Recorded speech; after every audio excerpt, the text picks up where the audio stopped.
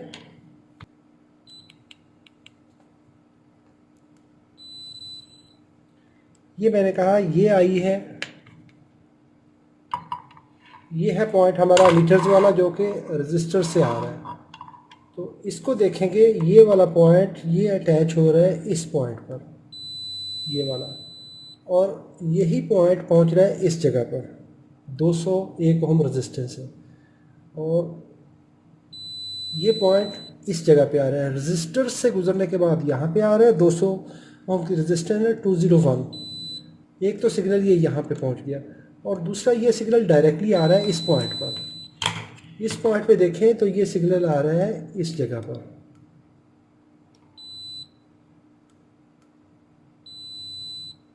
ये सिग्नल आ गया हमारा इस पॉइंट पर। ये 2800 2800 ओम की रेजिस्टेंस है, इसके साथ ये डिवाइडर नेटवर्क बन के ये आ गया पिन नंबर 3 पे। तो पिन नंबर 3 देख लें तो ये है इसकी non inverting input, positive input, pin number 3। ये LM358 है तो ये ड्यूअल ऑपरेशनल एम्पलीफायर होता है। और पिन नंबर 2 इसकी फीडबैक और रेफरेंस पिन है, यानी एक एज आ रेफरेंस इस्तेमाल होती है। अगर ये रेफरेंस है तो ये इनपुट होगी, अगर इसको रेफरेंस करेंगे इन्वर्टिंग इनपुट पे सिग्नल देंगे तो ये सिग्नल उससे इन्वर्ट करेगा। पिन नंबर 1 इसकी आउटपुट है, ये पिन नंबर 1 आउटपुट है, ये इस पॉइंट पे, और यहाँ से ये सिग्नल हमारा आउट होके आ जाता है माइक्रो कंट्रोलर पे। ये यहाँ से आउट होता है सिग्नल और ये पहुँच जाता है हमारे माइक्रो कंट्रोलर की करंट सेंस पिन पे जो कि यहाँ पर है। इसका नाम है इंटरलीव्ड शंट रेजिस्टेंस। तो ये इसका ये सिग्नल आ जाता है, यहाँ से ये सिग्नल इस रजिस्टर पे आता है, इसके बाद यहाँ पर यहाँ से होके ये आ जाता है इस पॉइंट पर, यानी 1K की रजिस्टर है। अगर हम इसको रजिस्टर मोड में रख के चेक करेंगे तो इस पॉइंट पे हमें 1K की रजिस्टेंस मिलेगी। तो ये देखें, ये पिन 7 नंबर पिन पे सिग्नल आ रहा है, 1 2 3 4 5 6 और 7। तो ये 7 नंबर पे ये सिग्नल पहुंच जाएगा। तो माइक्रो कंट्रोलर को पता चल जाएगा कि करंट कितनी फ़्लो हो रही है। अभी इसके साथ एक और काम, यही जो हमने 2 कंपोनेंट कहे थे इस पॉइंट पे, ये वाले जो कि हमने कहा था 200 ओम की रजिस्टर के थ्रू सिग्नल पास होके आता है, ये वाला। तो ये अभी इसको दूसरी साइड को देख लें, ये जितनी भी इसकी करंट कंट्रोल पिनें हैं, पिन नंबर 2 OCP इस पिन पे, पिन नंबर 2 पे ये, और इसके बाद पिन नंबर 9 पे और पिन नंबर 18 पे। इन पिनों पे यहाँ पर और यहाँ पर ये इसका सिग्नल आ जाता है। अगर किसी वक्त किसी भी वजह से इसकी करंट बढ़ती है तो उसी वक्त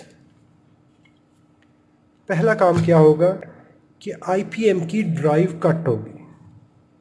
IPM अपना फंक्शन स्टॉप कर देगा, क्योंकि IPM को जिस वक्त भी ये सिग्नल मिल जाता है, OCP हाई मिल जाता है, तो ये उस वक्त ऑफ हो जाता है। IPM अपनी ड्राइव कट कर देता है ताकि आगे कोई भी नुकसान ना हो।